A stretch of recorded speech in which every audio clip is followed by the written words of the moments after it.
Okay, welcome to this introductory lecture for a course in mathematical modeling. My purpose is to give an overview of how modeling mathematical methods and computer simulations are used in various applications in the professional world. This so-called mathematical technology is made possible by computer revolution, of course. Now, practically unlimited computer power is given the possibility to use mathematical methods to implement even more and more complex models, realistic simulations of phenomena. And at the same time, there is advancing research in applied mathematics, so new theories, new algorithms, new programs are available. And that's what we are now calling the mathematical technology. From the ordinary people, however, mathematics is often invisible. So ordinary man on the street does not see too much math around us because mathematics is concealed in software lines, in algorithms, sometimes even wired on microchips. We engineering students and mathematics students, we should know better, and that's why we are studying mathematical modeling. Here I have listed some of the typical areas where mathematics is especially important. So there is technology in the broad sense, industrial processes, commerce and business operations, finance and insurance industry are really heavy users of mathematics. Also administration, government should be mentioned here. And then we should not forget the service sector, even media, entertainment, movies and so forth, which are really big clients for applied mathematics. And biosciences is one interesting area which I know tell a few words. It has been one of the really growing areas of applied mathematics, mathematical biology and different biosciences. So biology and metabolic processes in cells are basically chemistry and information processing. And these can be modeled by differential equations, network models, system theory, and so forth. And that's where the need for applying mathematics comes from. So each cell is an individual, like small chemical factory. And then when you think about more complex biological structures,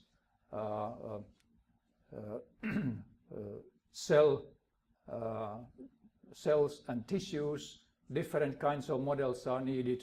And then when you come to the level of physiology, organs, and so on, so another level of models are needed.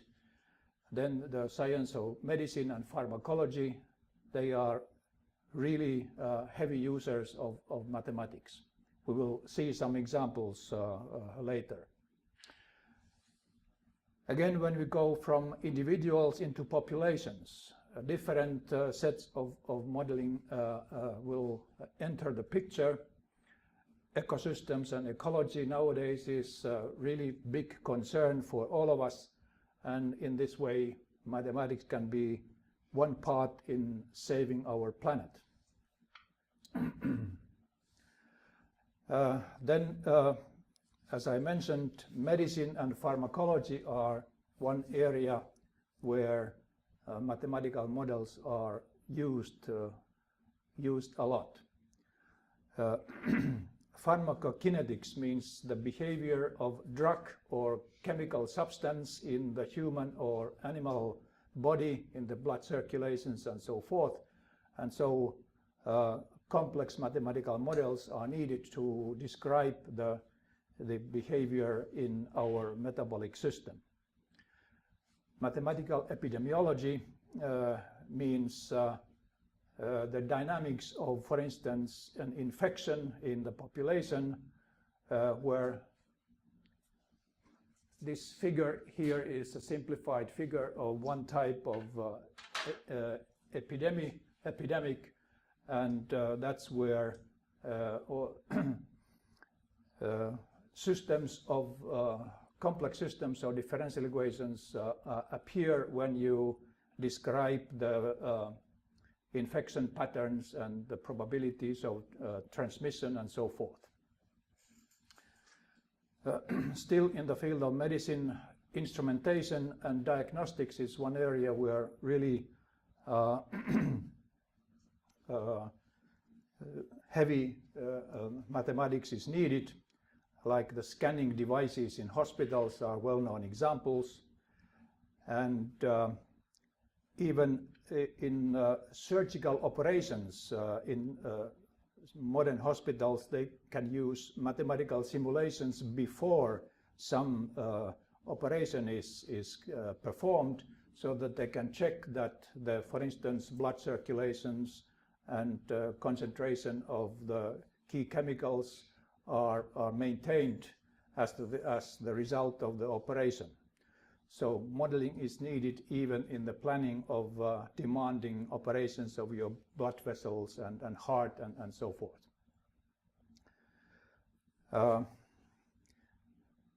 A particular important area for mathematical models is weather, environment, and ecology.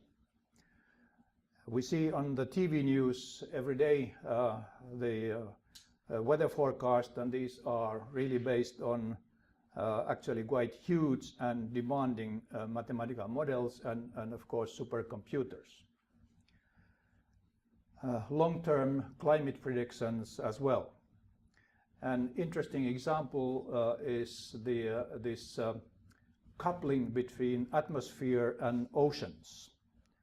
This mysterious phenomenon of El Niño in the southern Pacific and southern Atlantic is an interesting case, which has been studied really by mathematical modeling, trying to understand this complex coupling between atmosphere and the seawater, and the exchange of both energy and gases between the two.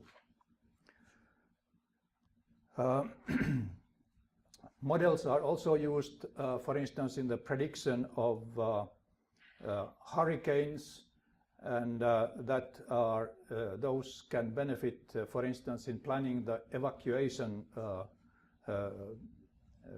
procedures. So when you have better models to forecast the behavior of a hurricane, you can predict the path, and then you can give advanced advice for people to leave their homes and plan the rescue operations.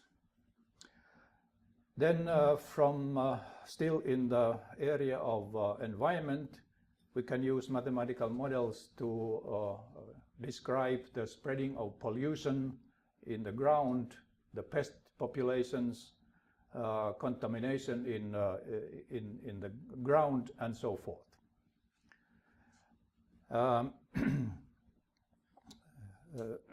For instance, the contamination and bioprocesses in the ground, when they are modeled, you can also use them for planning protective measures and cleaning efforts.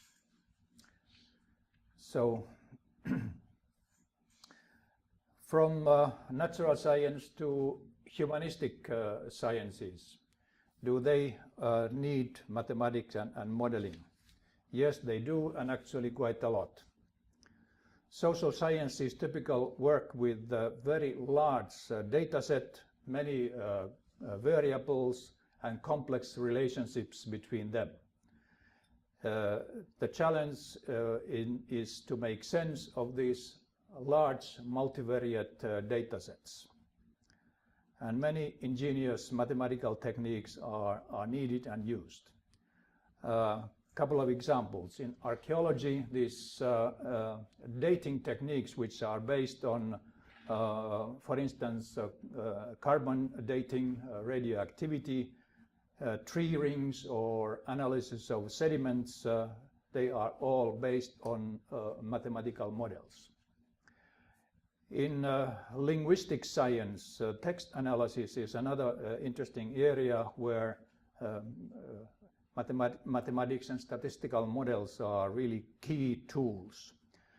It has been said that when you do frequency analysis of letters, syllables, words, and other linguistic structures, this kind of analysis has been used, for instance, to identify an unknown author of a given text. When some ancient text is found and you are not sure if this text is done by a given author and some existing text of that author are available, then you can do the comparison by studying the statistical frequency of these linguistic structures. Well, modern informatics, data mining, and search engines are another big area where even quite deep, intelligent mathematical methods are used.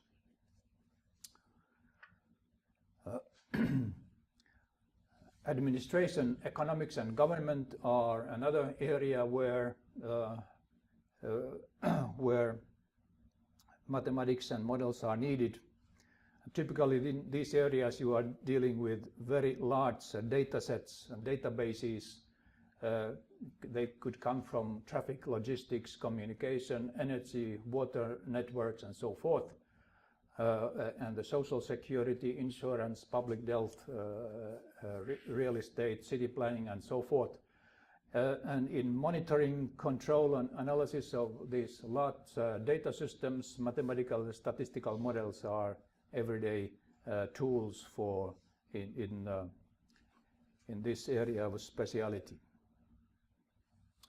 And of course, then corporate management, business management are another typical area where mathematical methods are used. The management information systems itself, they contain very many key algorithms. This could be production planning, operations research, from planning of the strategic operations of the company. There are econometric models and financial instruments which are based on really sophisticated mathematical and statistical models. Insurance industry, risk management is typically an area where mathematics is really the key foundation. And today's the well-known example is the so-called electronic trading systems, which have been also kind of not only blessing but curse in the big scale, but these are really based on mathematical algorithms. Okay, so that was a brief listing of the typical areas where models are used and what are now the purposes of models. So the models can be used to gain understanding about the system's behavior. In some cases, models can be used to replace experiments and laboratory trials. So instead of going to do the real experiments, you do a simulation of on your computer. And these models can be used to test assumptions and forecast the system behavior. One can evaluate the performance of the system. You can analyze what if some parameters in the system are changed. You can do sensitivity analysis and study the behavior at exceptional circumstances. In some cases, some experiments are really too dangerous to be done in the real life, but the computer simulation is much more safe and many times much more cheap to achieve. Think, for instance, some explosion or some chemical process where an explosion is possible. So the simulation is really the safe way to do something which would be too dangerous to do in the real life. Models can be used to analyze risk factors and failure mechanisms. And furthermore, you can create virtual or visualized images of both materials, systems, components, and you can also do this model for simulating an animation of systems. which is then a big help for technical planning and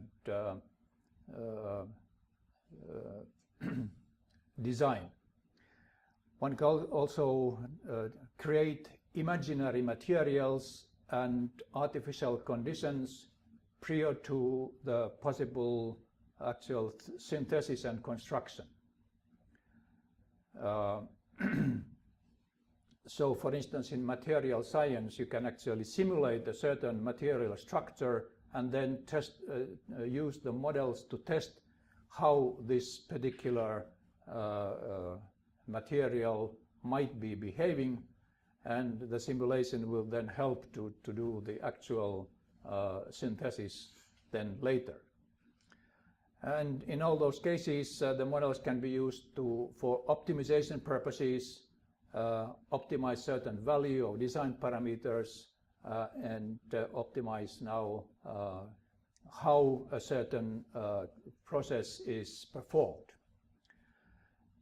Models are also needed when you are collecting and analyzing sensor data and measurement data coming from typical industrial processes. So modern industry contains so many sources of information, measurement data coming from the different sensor systems, and now the analysis of this collected data, that's where mathematics, statistics, and data mining techniques are needed. So this kind of management and control of large information systems, network and databases, that's where the market for mathematics and modeling are. Okay, so that was the listing of now the different areas where modeling is needed, and then I analyzed some of the typical reasons why, what is the purpose of the models, and now I enter a list of various small examples.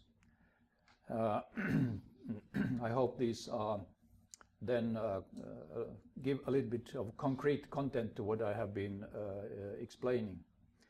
So the first example is some device that we can meet in when we visit a doctor's office for a blood sample. So these kind of blood test devices for clinical use, they are simple devices where you take a small drop of blood and you drop it into a box which contains some chemical components, and then some chemical reaction takes place in the system, and this device is then able to display the reaction of this chemical event. And as the result comes so-called dose-response curve. So what happens in this blood test kit? So there's some enzyme reaction takes place, and when these are modeled, you have a system of differential equations, and then the shape of the curve depends on these chemical parameters, so the model coefficient. So depending on how you have constructed this content of this blood test device, that will determine the shape of what is called this dose response curve. So this curve describes now the reaction depending on the concentration of the variable that is being measured from the blood of the patient. And now, in order for this test to be practical in the real life, it would be important that the typical values of an average patient would be somewhere in this area, so that you can really make then observe the effect of this reaction, and you can read the variable that you are, the value of the variable that you are interested in. Now, the position and shape of this curve now depends on these chemical parameters that is the concentrations of these material, the chemical components that constitute this chemical reaction. And so designing this device requires that you analyze now this system of differential equations, and you find out what the model coefficient should be in order to have this dose response curve to be sitting in the right domain, so that the typical values of an average patient should be falling in the correct sector. So that's a nice small example where the system of differential equations is the key, and then analysis of the model parameters is needed in order to design this blood test kit in the useful and correct way. Next example goes into the quality control in food industry.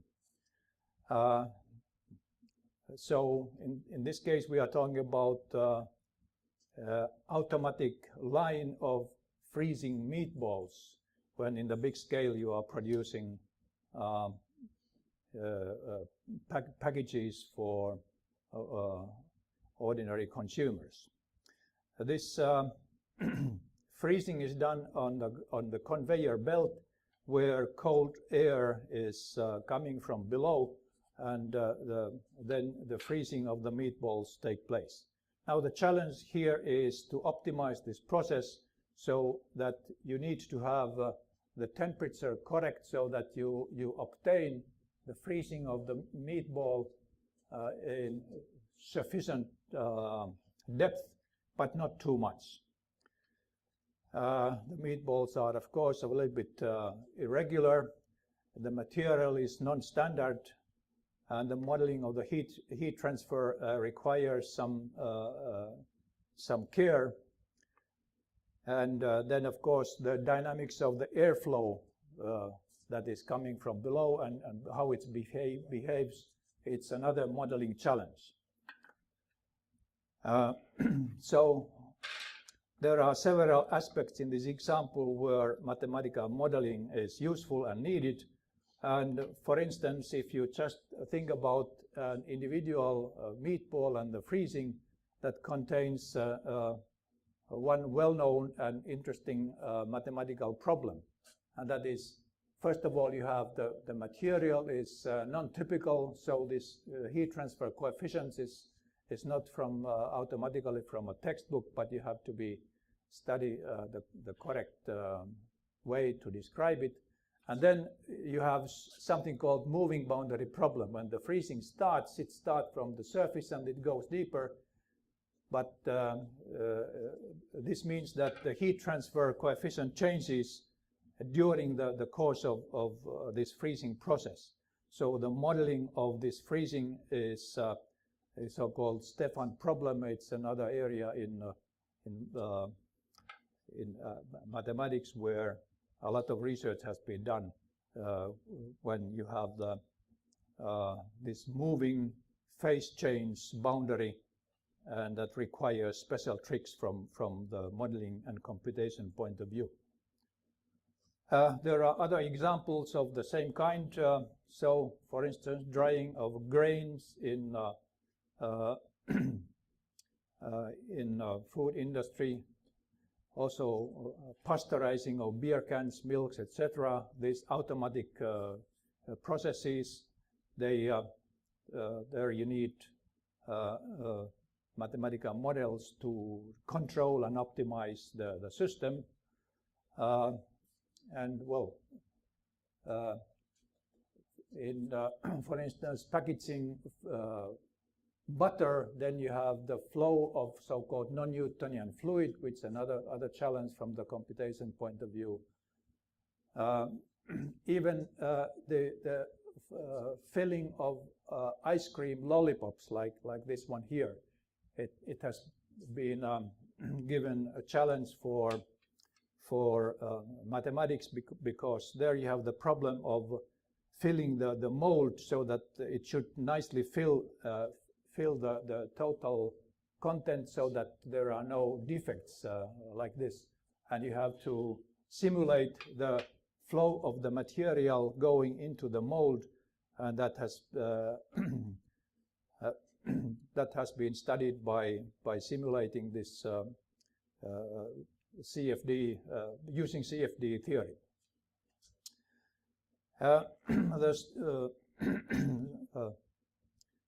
Sterilizing of food products with antimicrobial agent. This is again an area where mathematics is needed, and then you are modeling and controlling the micro populations. So different population dynamics are needed there.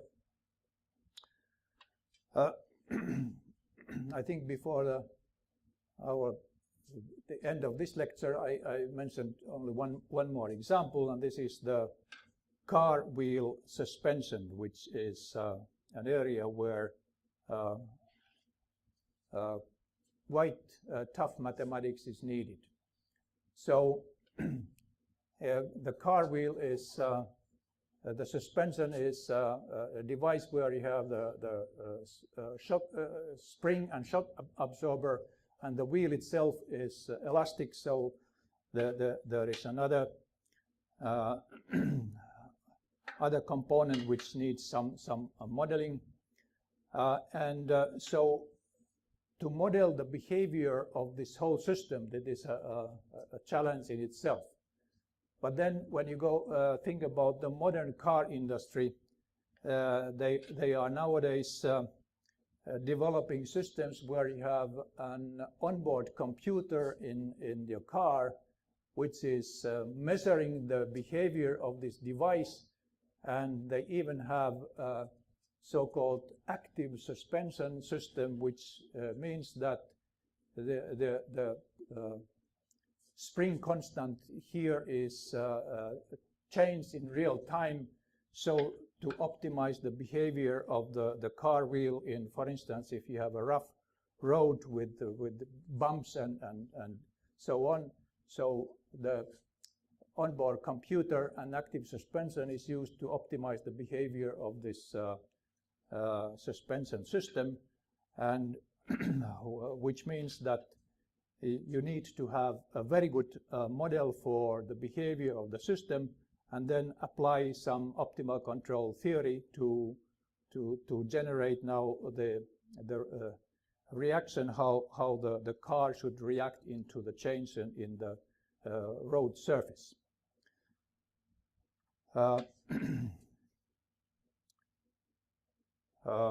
Well, let me mention one more example, and this comes from the industry where the optical fibers are manufactured.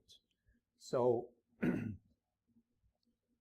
you have material, this molten glass, or the material of the glass fiber. It starts as a thick bar of this glass. Then it's heated so that it's actually melting, and it becomes elastic and soft. And then you draw it. You apply force to draw, and as a result of this drawing, now the diameter of this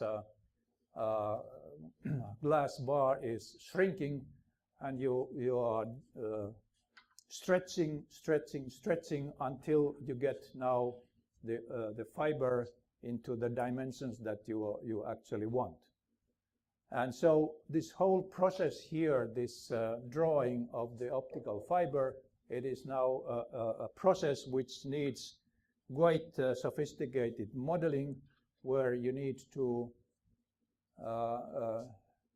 need to apply the equations for the non-Newtonian fluid, and you need to describe the heat flow going in and out of the system, and then the forces acting on the surface, which takes care of the change of the shape, and in this way you eventually have a model controlling this process of this tapering process of the optical fiber. There's a particular challenge here because this is so-called free surface, the surface between the molten glass and air, and so this is so-called free boundary problem, which adds another dimension to this modeling process. Okay, I think now we are going to have a break.